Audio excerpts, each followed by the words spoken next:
Vou falar aqui de uma agenda regulatória da saúde digital com uma certa ênfase em inteligência artificial, mas eu vou desde logo dizer que eu estou muito apreensivo e muito preocupado, porque nós já temos imensas dificuldades na construção e na aplicação de um arcabouço regulatório para coisas muito mais simples e muito mais triviais do que inteligência artificial, né?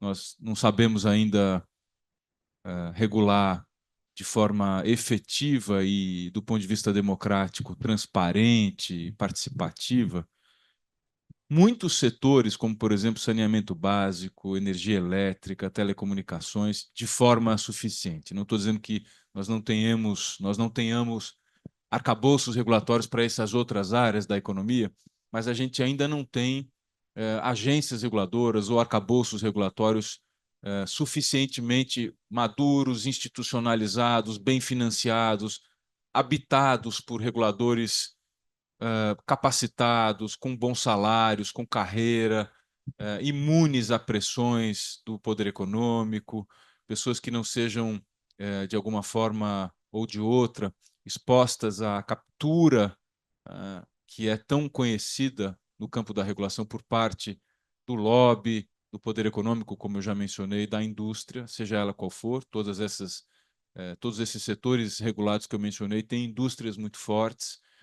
tem também a participação da sociedade civil, mas a gente sabe muito bem que essa participação é muito assimétrica em relação à capacidade de organização das empresas concessionárias e, no caso da saúde, dos grandes conglomerados de saúde, dos grandes laboratórios, dos interesses que se organizam em favor das suas próprias agendas. Então, se já é difícil, o ponto é o seguinte, se já é muito difícil criar um arcabouço regulatório satisfatório para o país, quando se trata de saúde e de tecnologia, de elementos digitais da tecnologia e de inteligência artificial, isso se torna exponencialmente mais difícil.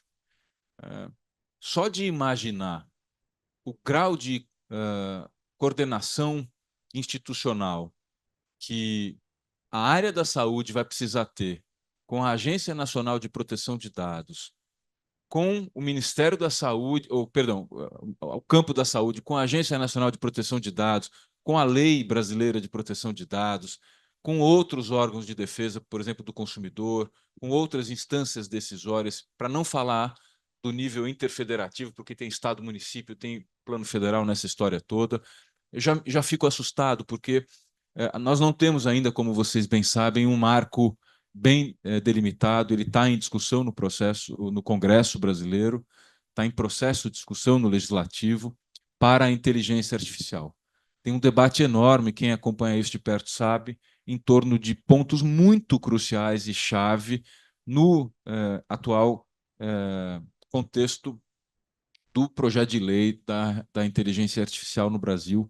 Mas eu fico me perguntando, né, como é que a gente vai dar conta, né, de coordenar, de instrumentalizar uma regulação para a inteligência artificial em saúde, dadas essas dificuldades, das quais de saída a gente enfrenta e em relação às quais a gente tem tantas dificuldades, tantos percalços pelo caminho, né? Eu vou fazer uma rápida apresentação aqui de alguns slides. Deixa eu tirar isso aqui da frente. Como é que eu faço para tirar? Aqui. Não sei qual é o computador que eu vou mexer nesse, né? Tá. E o que eu vou falar aqui, pessoal, para ver aí, tá meio pequeno, né? Obrigado, Ana Lúcia. Não sei mexer direito nesses computadores. Aqui, obrigado. O que eu vou falar, gente, não é segredo para ninguém, é algo que já virou corriqueiro, já é, pelo menos do ponto de vista das preocupações mais teóricas e mais disseminadas, já é carne de vaca. Por exemplo, na Organização Mundial da Saúde, algumas instituições, como por exemplo o IDEC, onde o Matheus trabalhou, já fizeram reflexões importantes. Eu até li um relatório do qual você é coautor, Matheus, a respeito desses desafios.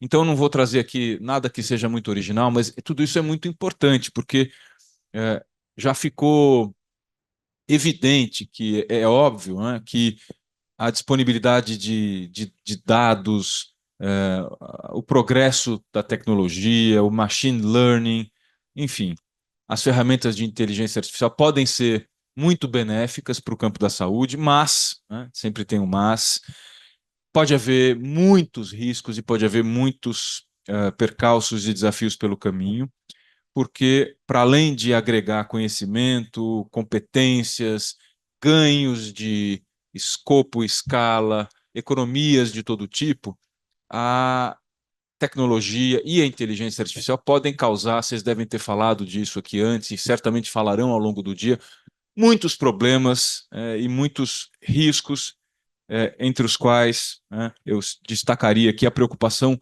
do diretor-geral da OMS, quando diz que a inteligência artificial é uma grande promessa para a saúde, mas também traz desafios, incluindo, e aí eu grifei, coleta de dados antiética, ameaças à segurança cibernética, ampliação ou amplificação de vieses ou de desinformação. A professora Flor acabou de mencionar que o problema do viés algorítmico é um problema real, não é apenas uma preocupação do Brasil. No Canadá, imaginem, tem um sistema de saúde público conhecido, isso também é uma ameaça. Então, tudo isso representa uma agenda regulatória, uma camada de complexidade adicional à agenda regulatória pré-existente. Então, eu digo que estou apreensivo porque isso requer capacidades estatais, capacidades regulatórias, das quais a gente não dispõe ainda.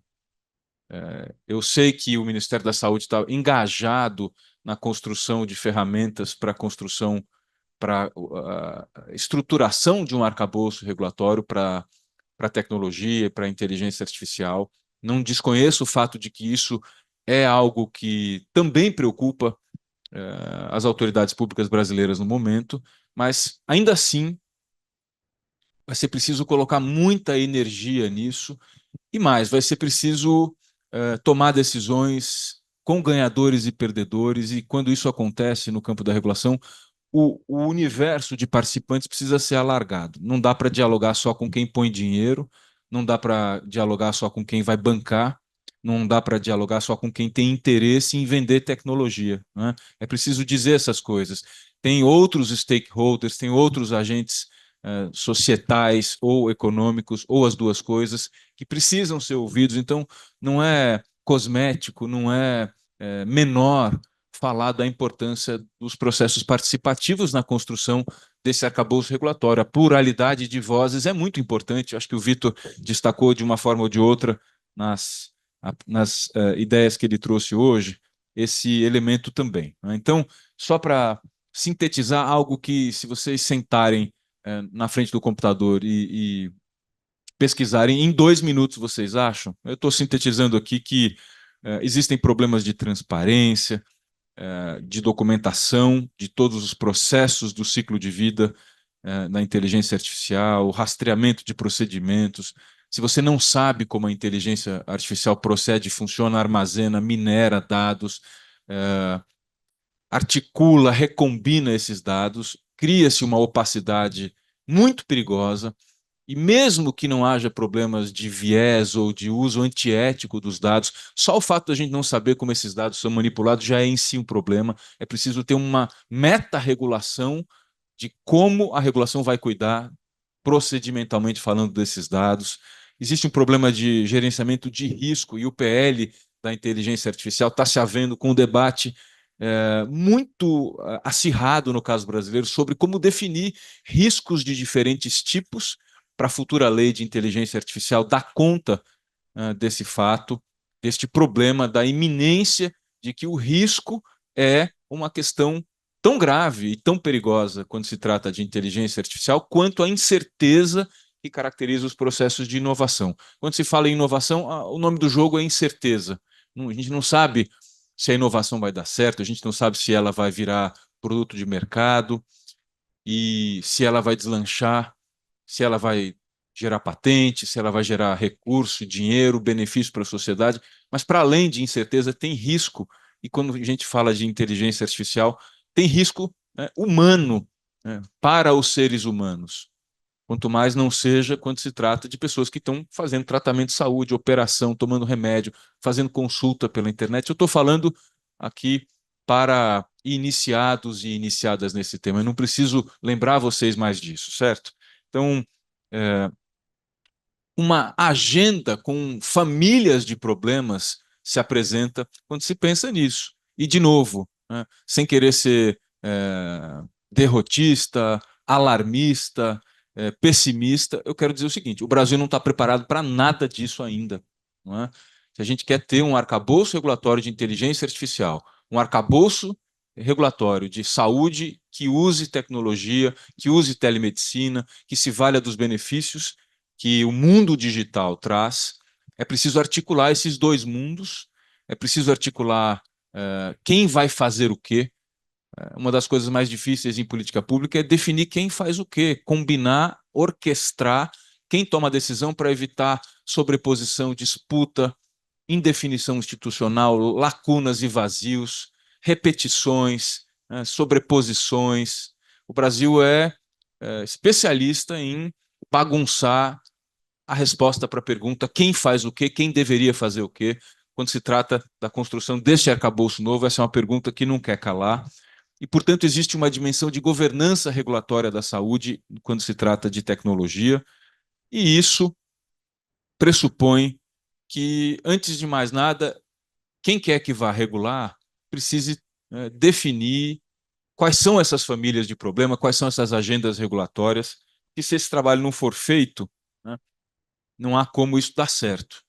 Eu peguei aqui um relatório, estou falando rápido porque eu não quero tomar tempo de eventualmente a gente poder conversar um pouco e tomar tempo da fala do professor Naumar também, enfim, mas tem esse relatório da Organização Mundial da Saúde, no qual eu encontrei preocupações muito parecidas com outras que eu li entre leituras que eu fiz, inclusive o relatório do IDEC, Matheus, em que famílias de problemas aparecem minimamente estruturadas. Cada uma dessas famílias de problemas, eu estou apelidando elas assim, reúne desafios jurídicos de grande monta sobre os quais a gente precisa se debruçar. O que eu quero dizer é que o mundo do direito, seja ele na faculdade de direito, seja ele na faculdade de saúde pública, onde tem excelentes juristas, e em outras instituições, nos hospitais, na faculdade de medicina da USP, nos hospitais no Sírio-Libanês, nos outros hospitais que têm expertise em tecnologia, é preciso ter um foco, ter um grupo de trabalho, ter uma agenda focada nisso, e isso também precisa de coordenação, não dá para cada um fazer de um jeito, sem haver interação e cooperação na construção de uma agenda que é uma agenda de Estado, não é uma agenda de curto prazo, não é uma agenda partidária, não é uma agenda de competição entre hospitais, ou entre ministérios, ou entre municípios, ou entre reguladores. Não dá para pensar as coisas desse jeito, né? Então, é preciso ter consensos aí muito difíceis de alcançar em torno, por exemplo, do que a própria Organização Mundial da Saúde chama de problemas de documentação e transparência. Não dá para ler, mas eu estou lendo aqui. Problemas de gestão de risco e de sistemas de inteligência artificial, problemas de uso pretendido, de análise clínica, de validação de análise clínica, né? Problemas de qualidade dos dados, os dados precisam ser adequadamente geridos, é muito fácil manipular dados, é muito fácil bagunçar os dados e usar esses dados que podem até ter sido colhidos de forma adequada, mas se forem mal administrados, eles podem levar a consequências não pretendidas extremamente graves, e isso pode virar um pesadelo tecnológico e burocrático, com consequências muito graves para quem depende disso e cada vez mais vai depender disso no SUS ou no sistema privado de saúde. Problemas de, evidentemente, privacidade e proteção, enfim.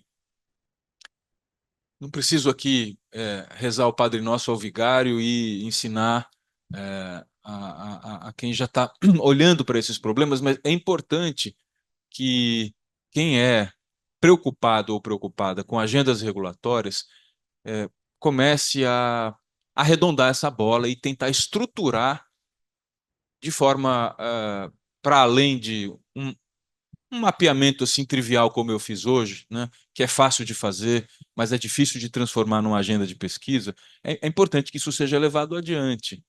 É importante que isso seja objeto de preocupação, não só no CPDISA, Fernando, meu caro, mas também em outros lugares que estão na ponta, que estão na fronteira, como o centro de pesquisa tão importante que você lidera hoje, Fernando. Organizar uma agenda para além de tantas outras questões de direito à saúde com as quais o CPDISA trabalha, mas talvez uma agenda que eu sei que preocupa muito a vocês que estão aqui, e a Ana, a quem eu cumprimento, Ana, e outros pesquisadores, a Silmara está aqui também, uma querida, enfim, é importante que isso seja, de algum jeito, organizado como um polo ou um braço, né, tão importante quanto tudo que vocês fazem lá.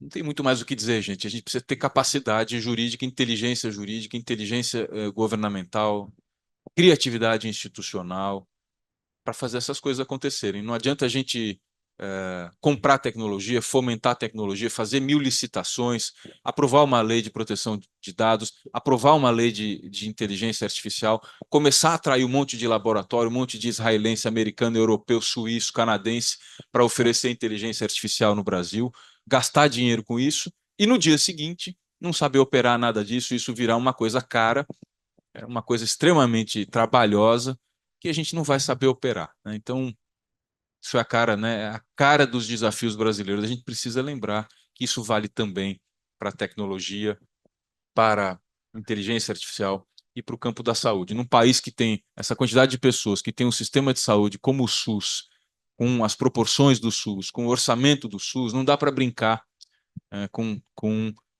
e com a desigualdade que o Brasil tem, não dá para brincar. Você não pode fazer demagogia com isso, você não pode permitir que gente pobre e miserável que não tem acesso ao posto de saúde, porque chega lá e não tem nem aspirina, começar a usar medicina e recursos médicos, tratamento, o que seja, pelo celular, né?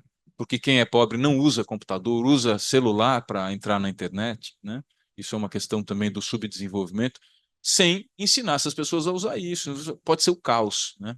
Eu sempre digo, quando me convidam para falar, e eu faço isso em sala de aula também, sobre regulação, o seguinte: ter uma regulação ruim é ainda pior do que não ter nada, ou pode ser ainda pior do que não ter nada. Porque é difícil reverter uma regulação ruim, dá um trabalho enorme passar uma lei, constituir um regulador para isso, criar ferramentas regulatórias, decretos, estruturar as coisas. Se for de má qualidade, é difícil voltar para a estaca zero e começar de novo. A gente vai começar a viver com mais um arcabouço regulatório insuficiente, fraco. Aí é a tragédia das tragédias, é a tragédia de segundo grau, a tragédia em cima da tragédia. Então, eu não quero criar um clima de desânimo, mas é importante a gente,